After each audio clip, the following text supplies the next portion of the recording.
அனைவருக்கும் வணக்கம். எல்லாம் வல்ல எம்பெருமான் ஸ்ரீ உச்சிஷ்ட மகாகணபதி அனைவருக்கும் நீண்ட ஆயுளையும் நிறைந்த செல்வத்தையும் உயர்ந்த போலையும் மெய்ஞானத்தையும் பேரறிவையும் பிரபஞ்ச ஞானத்தையும் பெருமிடம் வழங்கட்டும். அனைவருக்கும் எனது மானசீகமான வாழ்த்துக்கள், மானசீகமான ஆசை. இன்னைக்கு பார்க்க போற இந்த தலைப்பு வந்து இரண்டு பாவ கிரகத்துக்கு நடுவுல இருக்கக்கூடிய ஒரு கிரகம் அல்லது இரண்டு பகை கிரகத்துக்கு நடுவில் இருக்கக்கூடிய ஒரு கிரகம். அதை பத்தி தான் நம்ம பார்க்க போறோம். இது பலமுறை நம்ம கேள்விப்பட்டிருந்தாலும் கூட இதுல இருக்கக்கூடிய ஒரு ஒரு சின்ன வித்தியாசத்தை உணர்ந்துக்கிட்டா போதும். இது வந்து நம்ம பாவ கத்திரி யோகம் அப்படின்னு சொல்லி படிச்சிருப்போம். அல்லது கத்திரி யோகத்தில் சிக்கிக் கொண்ட கிரகங்கள் அப்படின்னு பல நூல்கள்ல எழுதியிருப்பாங்க. அதுக்கான விசேஷ குணம் என்ன சொல்லுவாங்கன்னா, தன்னுடைய குணத்தை அது இழந்துரும். செவ்வாய் சனிங்கிற ரெண்டு பகை கிரகங்கள், செவ்வாய் சனி சொல்லக்கூடிய ரெண்டு பகை கிரகங்கள், அதுக்கு நடுவில் ஒரு கிரகம் புதன் வந்து உட்கார்ந்துருச்சு அப்படின்னா அந்த புதன்கிற கிரகம் தன்னுடைய தன்மையை இழந்து விடுகிறது. அந்த செவ்வாய் சனியுடைய கிரகத்துவத்தினால இந்த சனியை நசுக்கிறாங்க. ஒரு கத்திரிக்கோள்ல மாட்டிக்கொண்ட கிரகம் போல, ஒரு கட்டிங் பிளேட்ல மாட்டிக்கொண்ட ஒரு பொருளை போல நசுக்கி விடுகிறது அப்படிங்கறதுதான் அதோடைய கண்டன. இப்ப நசுங்காம இருக்கணும் சார் அப்படின்னா, இப்ப செவ்வாய் சனிக்கு நடுவுல ஒரு புதன் ஒரு கிரகம் இருக்கு.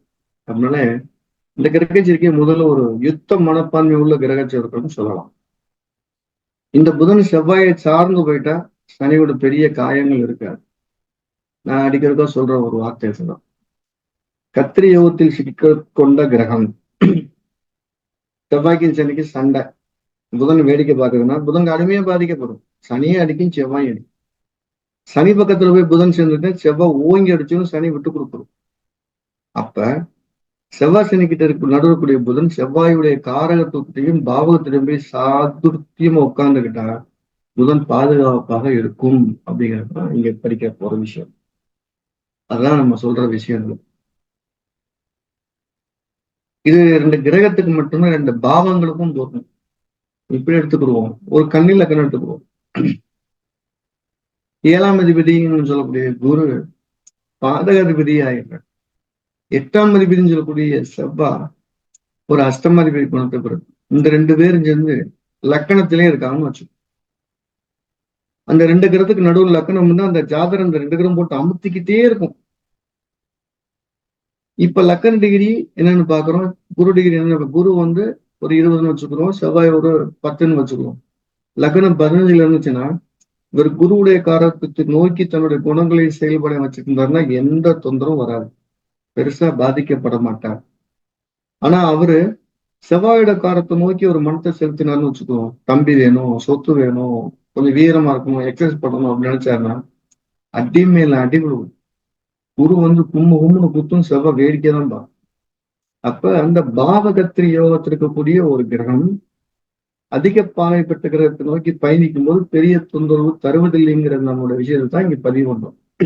அப்ப அந்த அதிக பாவை பெற்ற அந்த ரெண்டு கிரகத்துக்குள்ள அதிக பாவை அதான் முக்கியம்.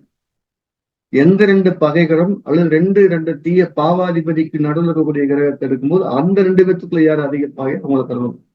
அவங்களை சார்ந்து போயிட்டு என்ன தொந்தரவு வராது. நிறைய பஞ்சாயத்து வரும்.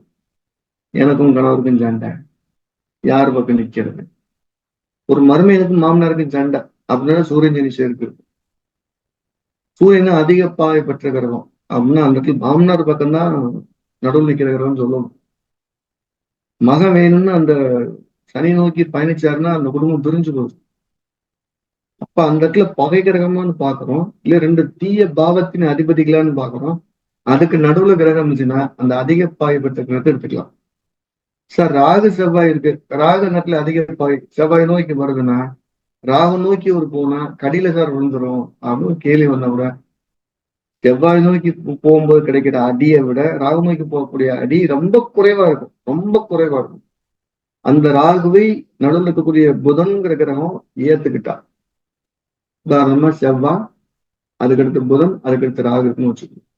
இந்த நடுவில் கூடிய புதன் செவ்வாயோட குணத்தை ஏற்றுக்கொண்டாலும் சார்ந்து நின்றாலும் அவருக்கு கிடைக்கக்கூடிய காயங்கள் ரொம்ப குறைவுங்கிறது தான் இதுல வர்ற விஷயம். அந்த இடத்துல செவ்வாய்ங்கிற கிரகம் இல்லாம வெறும் புதன் ராகம் தான் அவங்களுக்கு தொந்தரவு. இப்படி வச்சுக்கிறோம். செவ்வாய் ராஜ் நடுவில் புதன் இருக்கு. அவர் இன்ஜினியரிங் கல்வி எடுத்து படிக்கிறதா வச்சுக்கிறோம். புதன் செவ்வாய் நோக்கி போது சரியான சண்டை போடும். அவரால் ஜீரணிக்க முடியாது. படிச்சு முடிக்க கூட கஷ்டமா இருக்கும். அவர் ராகுடைய காரத்துவமான ஒரு விசுவல் கம்யூனிகேஷன், ஒரு போட்டோ எடிட்டிங், சினி ஃபீல்டு மாதிரி படிச்சேன்னா ஜாலியா படிச்சுட்டு போயிருப்பார். அந்த இடத்துல புதன் அதை கடித்து வந்துடும். அதுதான் சொல்ல வருடைய சொல்றோம். அப்ப நம்ம ஜாதக கட்டங்களை பார்க்கும்போது இந்த மாதிரி பாவகத்திரி யோகம், அதாவது 2 பகைகளுக்கு நடுவில் இருக்கக்கூடிய ஒரு கிரகம், அல்லது 2 தீய பாவாதிபத்துக்கு நடுக்கூடிய கிரகம் எதுன்னு பார்த்து அது அந்த 2 இடத்துல யார் அதிக பாவை நோக்கிருக்கா அதோட கிரகத்தை சார்ந்து இருக்கிறதுக்கு ஆலோசனை கொடுத்தா ரொம்ப சரியா இருக்கு. நலமுறையில அற்புதமான பொருத்தம் இருக்கு. அந்த 2 இடத்துல குறைந்த பாவைப்பட்ட கிரகத்தை நம்ம உதாசீனப்படுத்தாம சரி பாத்துக்கலாம் அப்படின்னு அப்படியே நாசூக்கா கடந்து போகணும். அதான் சிறப்பு. ஸோ நம்ம ஜிகஸ்டோ என்ன பண்ணிட்டு இருக்கோம் அப்படின்னா, நம்ம ஜிகஸ்டோல யோதத்தை எளிமைப்படுத்தி எல்லாருக்கும் போய் சேருங்கிற அந்த முயற்சி நோக்கி பயணிச்சுட்டு இருக்கோம். யாரெல்லாம் படிக்க விருப்பம் இருக்கோ அவங்களுக்குலாம் இதை கொடுத்துட்டு சிறப்பா படிக்க வைக்கலாம். அதுல எந்த தவறு வராது. ஒண்ணு அதுக்கான முயற்சிகளை புதுசு புதுசா திட்டங்களை புகுத்து இன்னும் எளிமைப்படுத்திக்கிட்டே வரும். நம்ம ஜிகஸ்ல சிறப்பம்சம் என்னன்னா பெரிய லெவல்ல கடினங்கள் இருக்கா, கட்டங்களுடைய அமைப்பையும் கிரகத்தையும் பார்த்தோம்னு நம்ம பேச ஆரம்பிச்சிடலாம். அந்த கோச்சிங் கண்டிப்பா கொடுத்துருவோம்.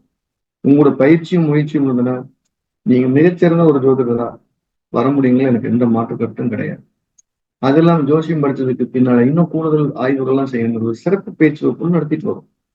அதுக்கு படிக்கணும்னாலும் படிச்சுட்டு வரணும். ஸோ ஏதேனும் ஒரு ரூபத்துல உங்களுக்கு பாதுகாப்பா இன்னொருத்தரை சார்ந்து இல்லாம உங்க அறிவே உங்களுக்கு பாதுகாப்பு இருப்பதற்கு இந்த ஜோதிடம் தலை சிறந்த உதவியா இருக்குங்கிறத நான் மனப்பூர்வமா நம்புறேன். அதுக்கான முயற்சியில இறங்கி செயல்பட்டு இருக்கு. படிக்க விரும்புறவங்க அது அடிப்படை ஜோதிடமான வரப்போற பிப்ரவரி மாசம் 25ஆம் தேதி மாலை புதிய வகுப்பு தொடங்குறது. படிக்கணும்னு இருக்கவங்க கீழே நம்பர் தொடர்ந்து முன்பதிவு செய்துக்கலாம். உங்களுக்கு படிப்பதற்கு முன் படித்ததற்கு பின் உங்களை நீங்களே வேறுபட்டு உணர்ந்திருப்பீங்க நிதர்சனமான ஒண்ணு. ஸோ அப்படி படிக்கணும்னு விரும்புறேன். அனைவருக்கும் எல்லா வல்ல எம்பெருமான் விஷ்ணுமாவுடைய ஆசைகளும் அனுகிரகம் பரிபூர்ணமாக கிடைக்கட்டும். வாழ்த்துக்கள்.